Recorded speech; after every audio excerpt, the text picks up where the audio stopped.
கேரளாவில் முறையாக சாலை வரி செலுத்தாமல் இயக்கப்பட்ட தமிழ்நாட்டைச் சேர்ந்த ஆம்னி பேருந்துகள் மாநில எல்லையில் நிறுத்தப்பட்டன.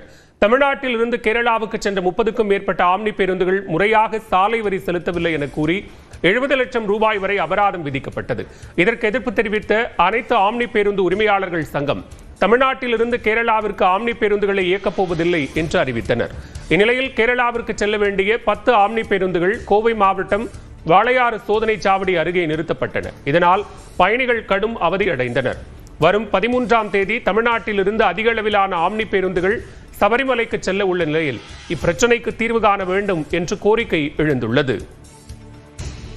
இதேபோன்று கன்னியாகுமரி வழியாக கேரளாவுக்கு செல்லும் ஆம்னி பேருந்துகள் மாநில எல்லையான களியக்காவிலை படந்தாலுமூடு பகுதிகளில் நிறுத்தப்பட்டன. இதனால் கேரளாவிற்கு சென்ற பயணிகளும் கடும் சிரமத்தை சந்தித்தனர். இந்நிலையில் வரி செலுத்துவதில் ஒரே நடைமுறையை மத்திய அரசு கொண்டு வர வேண்டும் என்று ஆம்னி பேருந்து உரிமையாளர்கள் கோரிக்கை விடுத்துள்ளனர். நாங்க டாக்ஸ் கட்ட ரெடி, எங்கனாலும் நாங்க டாக்ஸ் கட்ட ரெடி. நீங்க பிக்சேஷன் பண்ணுங்க.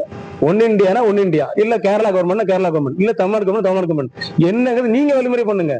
நீங்க தான் டாக்ஸ் வாங்குறீங்க, நீங்க தான் வழிமுறை பண்ணணும். இதை எப்படி நாங்க எப்படி பண்ண முடியும்? இந்நிலையில் கேரளா ஆம்னி பேருந்துகளுக்கு தமிழ்நாடு போக்குவரத்து துறை வரி விதிப்பதை போன்று தமிழ்நாடு ஆம்னி பேருந்துகளுக்கு வரி வசூலிக்க கேரளா முடிவு செய்திருப்பதாக அம்மாநில போக்குவரத்து துறை தெரிவித்துள்ளது. ஏற்கனவே இது தொடர்பான அறிவிப்பு வெளியான நிலையில் இணையதளத்தில் ஏற்பட்ட தொழில்நுட்ப கோளாறு காரணமாக வரி வசூல் செய்யப்படாமல் இருந்ததாக கூறப்பட்டுள்ளது. தற்போது தொழில்நுட்ப கோளாறு சரி செய்யப்பட்டு வரி வசூலிக்க தொடங்கி இருப்பதாக கேரள போக்குவரத்து துறை விளக்கம் அளித்துள்ளது.